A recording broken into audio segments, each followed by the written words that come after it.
We are back. That's right. Zach Edwards here with another episode of the Adventure Box podcast.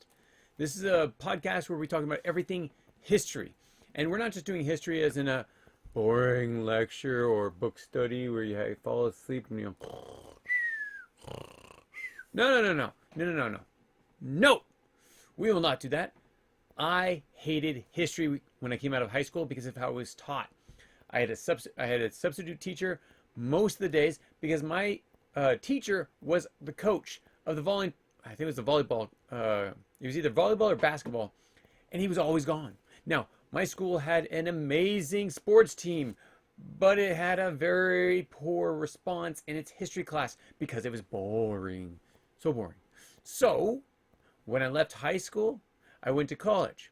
In college, I was told to create a product that would change the world for everyone, but mostly for me. Now, I liked games, and I hated history. So I said, hey, wait a second. Now, another backstory of that is my mom made me get rid of a game called Magic the Gathering.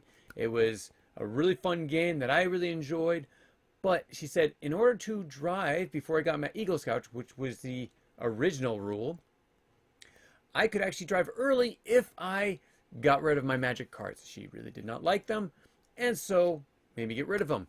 So a mixture of not liking history, but liking games, and liking Magic the Gathering, but my mom didn't like it. There had to be a compromise between all those. 4 different issues, 1 resolution, which was historical conquest. Over here. Historical conquest is a adventurous history game where you don't need to know anything about history. It's just about having fun. It's basically the gameplay of Risk, maybe a collection of Civilization, if you know that game, mixed together where you're able to take over lands, attack your opponents, learn new technologies, knowledge, things like that, and be able to conquer the world. Or to boost the morale of your people, make them happy, up to 3,000 points. So, that is my answer to the boring history lessons that you could get. And to add to it, I'm now introducing you to the podcast, the Adventure Box podcast, which is everything history. Today, and the whole last week, or last month, we've been talking about the Greeks.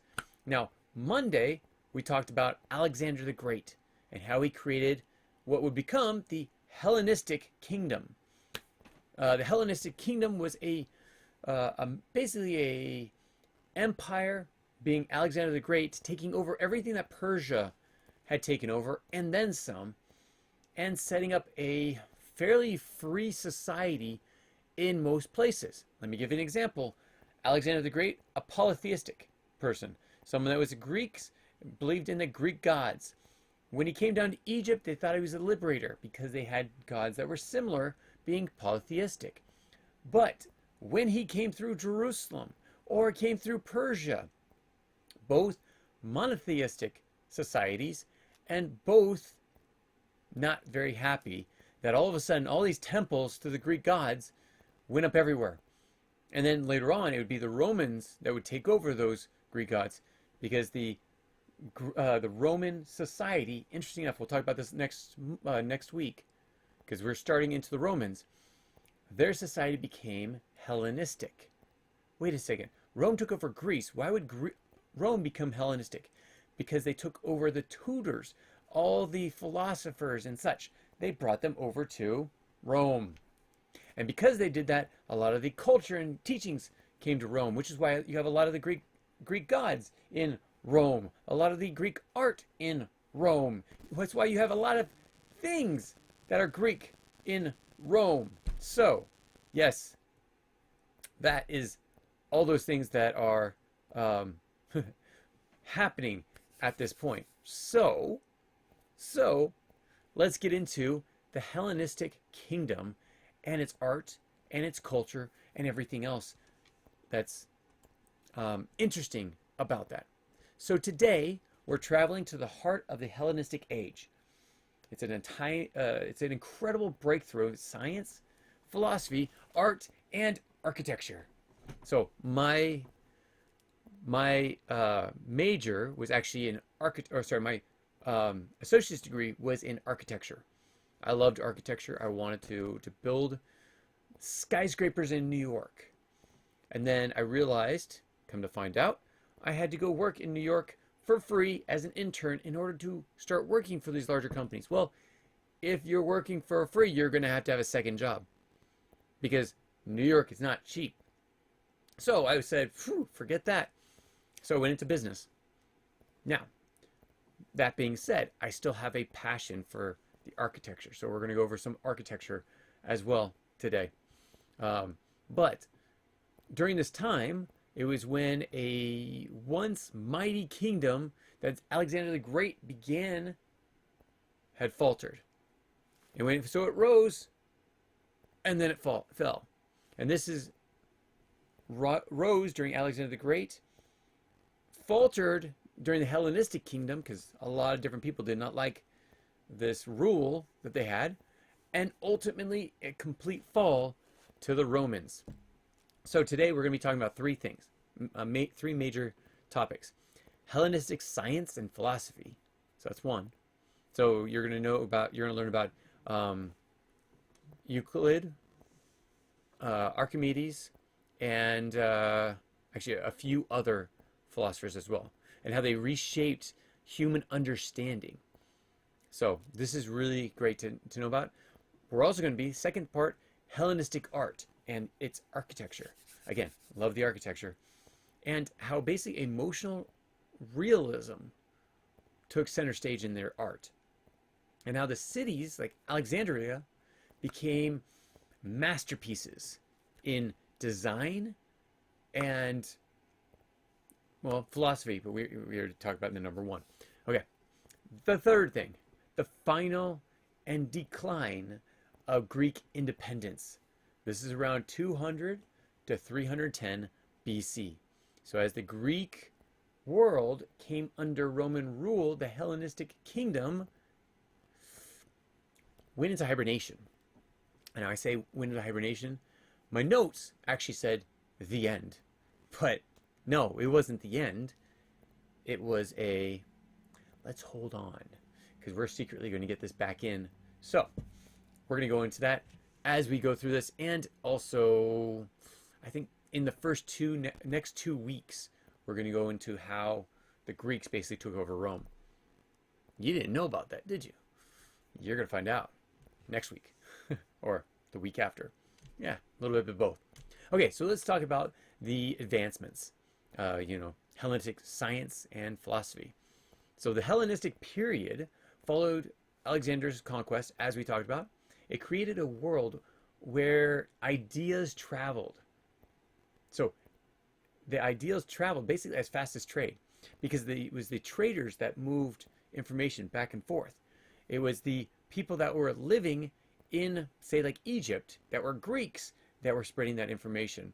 Remember, Cleopatra, she wasn't African. She wasn't Egyptian. She was a Greek. She was a Greek ruler. All those rulers during that time were from Greece. So if you see a picture of Cleopatra black, that's not true. Just like if you had Martin Luther King being white, that's not true. Yeah, a lot of AI has issues these days, but it is not actually true. She was Greek. And so she was actually part during the Hellenistic period. And we're getting into a lot of this. So let's go to Euclid. Euclid was the father of geometry. So I guess, let's see. First off, I'm going to show you a picture of the area that we're talking about. This is, again, Greece. All this is Greece. Down in Crete was part of Greece. So this is basically fairly close. I mean, there's a little bit more land over here. There's Macedonia, which is where Alexander the Great was from, and such. Now, father of geometry. Let's get back to him and show you a picture. These are some of the great philosophers. Now, could I actually name them as they are in their sculptures? No. I couldn't. And you probably won't remember me anyways. So it doesn't really matter. But let's just say, and I know it's probably wrong, this was Euclid. I know he's in this picture. I just don't remember which one he was. Okay, so say this is Euclid. Now, he's a father of geometry, lived about 300 BC, and he lived in Alexandria. Now, let's go show you a little bit of Alexandria. This is what's considered the Library of Alexandria. He was here during this time because when Alexander came into Egypt, now the Library of Alexandria was in Egypt.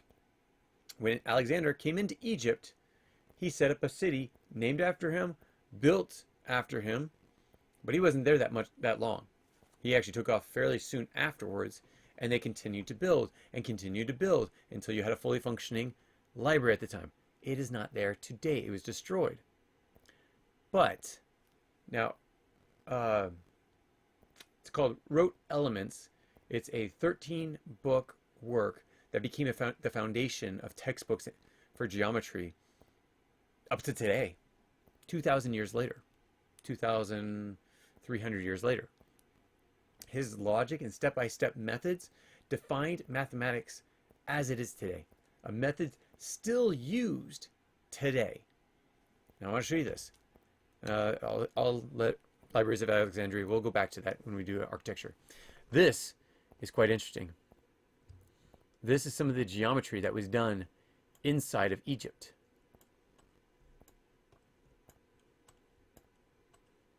Fascinating, right? I thought it was. So those are, nope, we're not going to get there yet. This is the geometry that was started by Euclid, or at least was refined or promoted by Euclid, the father of geometry. Now let's go to Archimedes. Archimedes was an a very inventive person. So he was actually from Syracuse in Sicily. So he was actually Italian, though there was no Italy. And there was no Rome at the time. He lived from about 287 to about 212 BC. As an inventor, a mathematician, and an engineer. So he was in Sicily and traveled all over. Now, his development of principles of things like buoyancy. Do you know what that is? It's basically where you put something in water and it floats. That's how buoyant it is.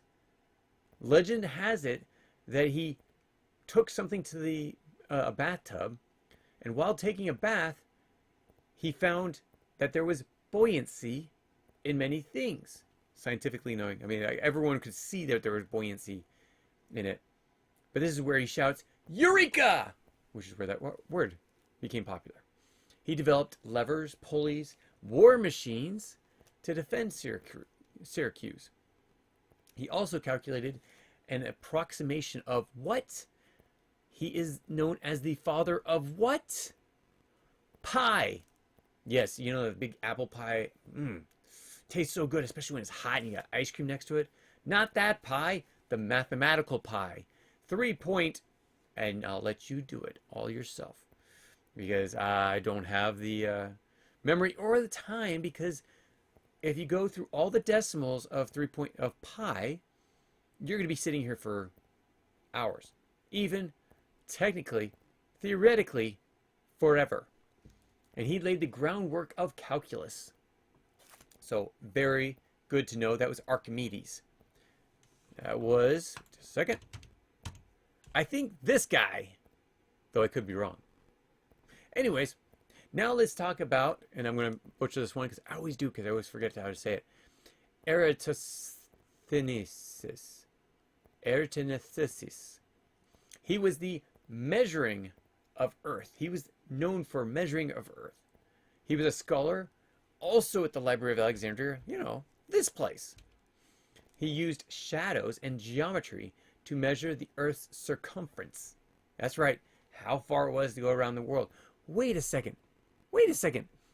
Didn't they think the world was flat? Nope. That's right, the Greeks did not believe the world was flat. That came later on, during the Roman times. And it came to an astonishment of real value of the Earth. Also created one of the first maps of the world using latitudes and longitudes, or actually longitudes, latitudes. Yeah, latitudes, longitudes. So, yes, this was quite interesting because if you think of the world being flat, you really don't have the same types of maps as Eratosthenes was known for. Sorry, that is quite the name. So what's amazing is how far their ideas spread. Now, again, I'm going to go, whoa, past all this. Okay, this is the Hellenistic society, or sorry, kingdom. This is Alexandria down here, and it spread the word throughout all these lands. Now, here's the interesting thing. Okay, so see that the Hellenistic kingdom never went into Saudi Arabia or the Middle East or the Arabian Peninsula. Well, actually the information did, but they did not. Here's an interesting thing. When the Muslims started around 600 BC or AD, 600 AD, which is about 800 years afterwards, they actually learned all this information and then spread it even further into their reign. So they came up into this area, which already was there, but they came all over Africa and took over Africa. We're going to get into that later on. Now, here's another thing to know, is that during this time, of course, the Hellenistic world had no internet, had no satellites, and yet its thinkers shaped the very structure of knowledge at this time and spread it throughout the kingdom. It was all over this place. So it wasn't just one kingdom or one empire or one country that had this information. They all did, at least in this area. And of course, when Rome comes over to Greece, they take a lot of the people from here and make them tutors in their households, slaves in their households, which goes into the Hellenistic Roman society, which we'll get back to. Okay, let's talk about Stoicism. Yes, that's right. I am a Stoic. No. So there's an interesting thing about Stoicism, and we're going to get into that in just a second. So first off, let's go over its founder. He was called Zeno of Citium. So Zeno was around 300 BC, and he lived in Athens, right about here. So what's interesting about him is he taught that virtue, basically living in harmony with nature and reason, is the highest good. I don't see what's wrong with that. Okay. He believed that emotions clouded our judgment. My wife would have a lot of issues with that. I mean, she is a school counselor and is a counselor. So putting logic over emotion, doesn't like that. She's more of a, I can see the benefit of logic, but you have to also understand the value of emotion. Zeno did not see this. And that, well, he probably saw that there was some balance in the emotion, but emotion did cloud the judgment, which it actually does. I totally understand this. Because that's why people go to counselors, because their judgment is clouded, because they're struggling with their emotions. And when you struggle with your emotions, it clouds your judgment at times, right? I think so. Okay. And basically to Zeno, people need to remain calm through life's ups and downs. Okay, that makes sense, right? Yeah. So he created the idea of Stoicism, which is basically two main things. One, controlling yourself in behavior, emotions. Am I giving out too much emotion in this podcast? I don't think so. It's a balance in life. He wants to be able to have people have that strength in their thinking and their mindset. At the same time, he also believes that we do good because it helps out with nature. Interesting enough, if you are a Christian, you do good things because what? God tells you to. Stoicism is that you should do good things. One, you're going to get stuff back, which you could actually say someone in Christianity thinks the same thing. You do something, or other ones that say like there's karma. So India, there's karma in the things that you do. It's going to come back to you. This is all the same thing. So, interesting. So, are you a Stoic? No, not exactly, because there are other things, and we're not going to go into all the other thought processes behind it. But there is a balance of where Stoicism is good. Now, there's a lot of people that say they're Stoics, especially today. Let me see. There was a company by the name of FTX. FTX was a cryptocurrency manager. They had a coin of their own, FTX, and the owner of it was Sam Bankman-Friedman. Sam Bankman-Friedman. He thought of himself as a Stoic, very logical, very above board. And he was doing so many great things for the world. Well, he ended up stealing and embezzling money and went to jail. So, not the best example of Stoicism. At the same time, again, the idea of Stoicism, it was never founded by Xenos. It was actually, it's always been there. And so, yeah, I'm going to leave it there. Okay, let's go to Epicureanism. Any isms. Yes, another ism. Founded by Epicurus. Now, Epicurus was also around 300 BC. He taught that the goals of life is happiness through modest pleasures, friendships, and absence of pain. Okay, modest pleasures. Does it mean having trillions of dollars and having to be happy because you have a lot of money? No. You can have trillions of dollars. You can have billions of dollars. You can have millions of dollars. Great. But it's through the modest pleasures. Happiness can be found by anyone. Anyone who focuses on those modest pleasures, including friendship. Friendship is a modest pleasure. Having people around you that you love and they love you, or you're good friends and love. You mean you have a friendship with them, and the absence of pain. Yes. Pain is not a good thing to have if you want to be able to have a happy life. Every time you have pain, you're going to stop thinking about their happy life. So yes, that makes complete sense, at least to me, right? Okay. So contrary to popular myth, though, Epicureans were not hedonistic. They believed in a simple, thoughtful living. They didn't want all these great, grand things. So you don't actually have to have everything and anything to be happy. You could live a simple, thoughtful life and be extremely happy. So, both philosophies, Stoicism and Epicureanism, yes, I just totally butchered that, and I did it on purpose.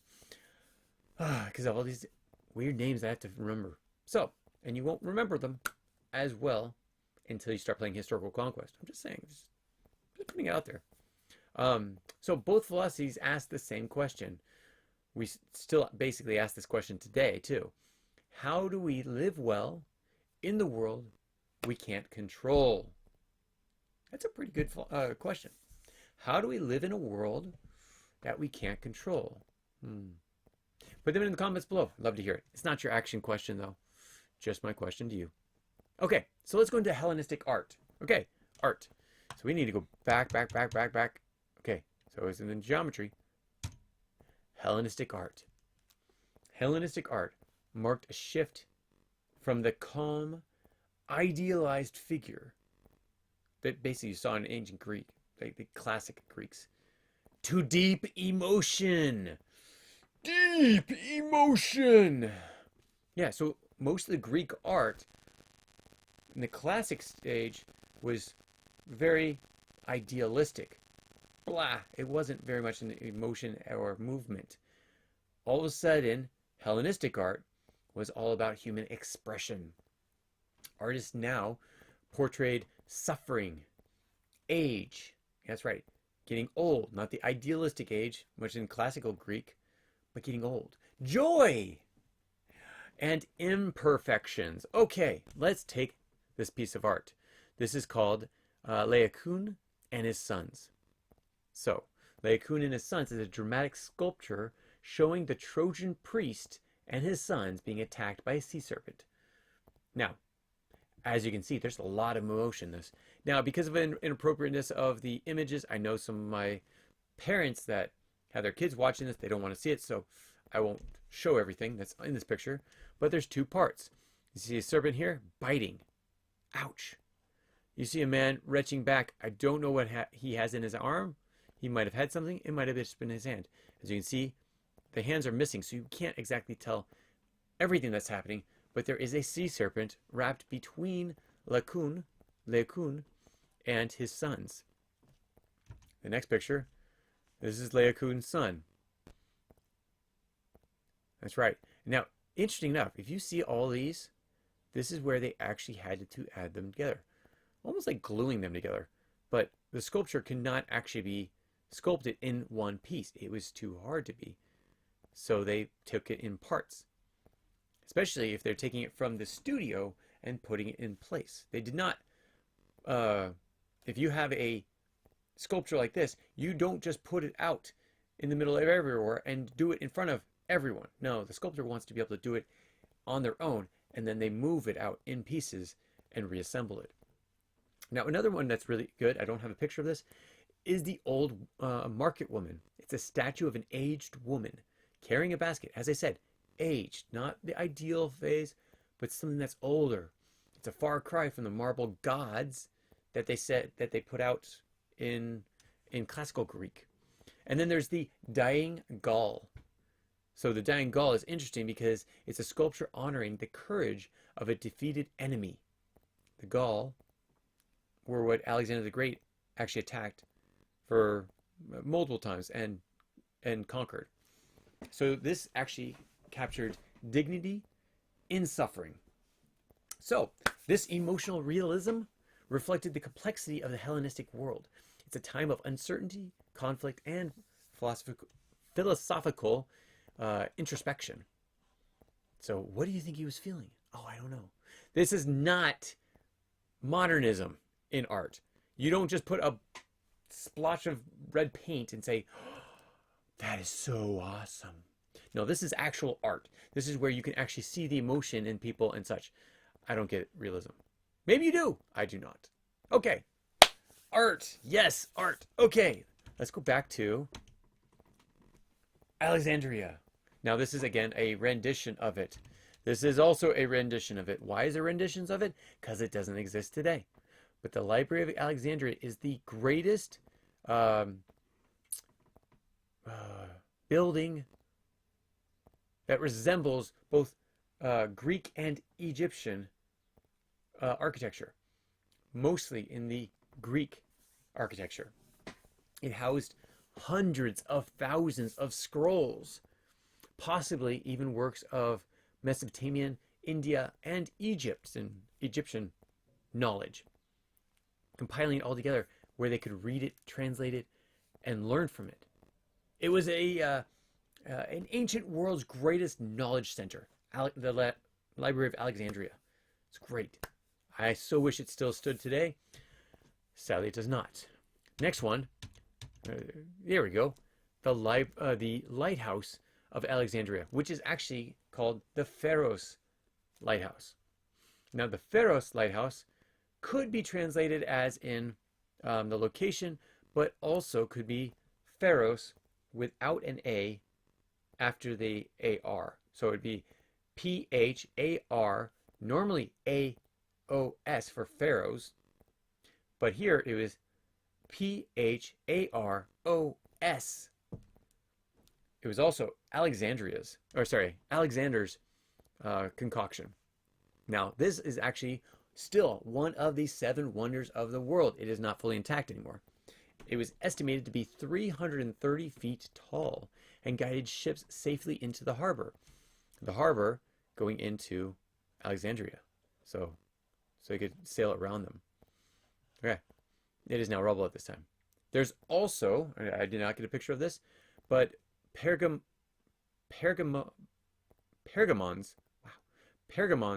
Great Altar and Theater. So this is like a, it's not built on the hillside of Asia Minor. It showcased Greek artistic flair, basically, in a outside arena. It's a amphitheater. So, in many ways, the Hellenistic cities were prototypes of modern metropolises or cosmopolitans, and brought in intellectuals and created visual, spectacular vision. Why am I having an issue saying this word? Great artistry and architecture. Okay, now for the few minutes I have left, let's talk about the decline of the Greek independence, because I'm running out of time. This is the fall of the Hellenistic society, or as I said, it was the hibernation of it, because we're going to talk about that next week. Okay, as time passed, the Hellenistic kingdom, though culturally vibrant, became politically unstable. Remember, we talked about this at the very beginning of this podcast. You bring a polytheistic society into monotheistic societies, being Persia, Israel, and such, and they will fight back. Now, at the same time, there's a lot of things that happened during this time. So let's give you a few of these. You have 200 BC. This is when Rome defeats Philip V of Macedon.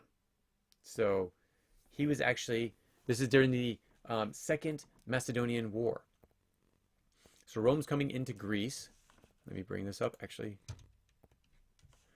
Rome is coming into Greece for the Macedonian War. Macedonian was up here. Now, around 168 BC, the Battle of Pydna. It's a Roman defeat. And, yeah, they fell apart. Macedonia became a Roman province, though, at the time. Oh, no, wait a minute. Rome didn't get defeated. Rome defeated this kingdom. It doesn't actually say it. But this is the Achaean League. Oh, no, not the Achaean League. The Antagonid kingdom. We talked about this last week. This is basically this area right here. So Rome defeated the Antagonid kingdom and made Macedon a province. Okay, now 22 years later, in 146 BC, Rome sacked Corinth. Now, Corinth, I want to show you a map of this.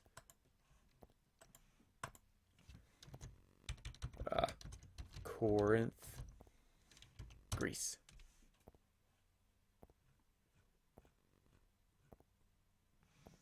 So this is where they came in and took over the last area of Greece. So again, Macedonia was up here, or Macedon was up here. As they came down, they were able to come down and take over all of Greece, finally, in 146 BC. But it took them a little bit longer to go down to Egypt. Yeah, about 115 years, 116 years. So Rome took over here. This was all still Hellenistic kingdom. It just took them a while for Rome to set their sights on other places, including Egypt, because in around 30 to 31 BC, after the Battle of Antietam, Rome conquered Egypt and disposed of Cleopatra, what? The seventh. And this ended what is known as the Ptolemaic line. The Ptolemaic line were all the pharaohs, all the Greek pharaohs that were in Egypt at the time. So, and this is about 30 to 31 BC.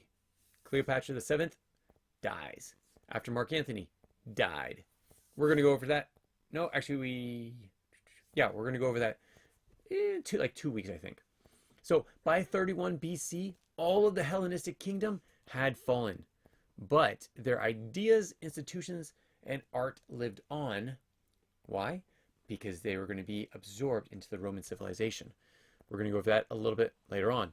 I'm going to close this. Okay. Let's see if I have... Oh, okay. I want to show you a little bit more art before we're done. This is Roman art. As you can see, it probably has a little bit more of the emotions, the imperfections of the clothing. I mean, that's amazing. All the detail that they were put in. This is a mixture of both Greek and Roman. Okay, next, the pottery. Someone's being cut. It's not the great image of great strength and such, but this is emotion and such. So that's it. So, okay, let's go over it really fast. Oh, actually, you know what? Before that, though the Greek world lost its independence, its culture never really disappeared. As I said, we're going to go over this later on. The Romans, though, translated Greek philosophy and built the Greek science and medicine. Well, they built onto it. Greek art and architecture inspired Roman style, and the Greek language remained the basic linguistic main power or main linguistic structure of Eastern Roman Empire. And it lasted for centuries, which is why the New Testament is written in Greek. The Romans kept it in the Eastern area. Very interesting. Didn't really know that, did you? Okay, so the Hellenistic Age, recapping, the Hellenistic Age was an era of invention, exploration, and expression. It brought ancient worlds together, and it blended cultures. Not of the Romans, we're not talking about that. We're talking about just the province where they took over from Persia and the small amount that they moved into both India and China. Cool, huh? Okay, thinkers like Euclid and Archimedes laid the groundwork for modern science and math. In philosophy, you had the Stoicism and Epicureanism. Yes, Epicureanism.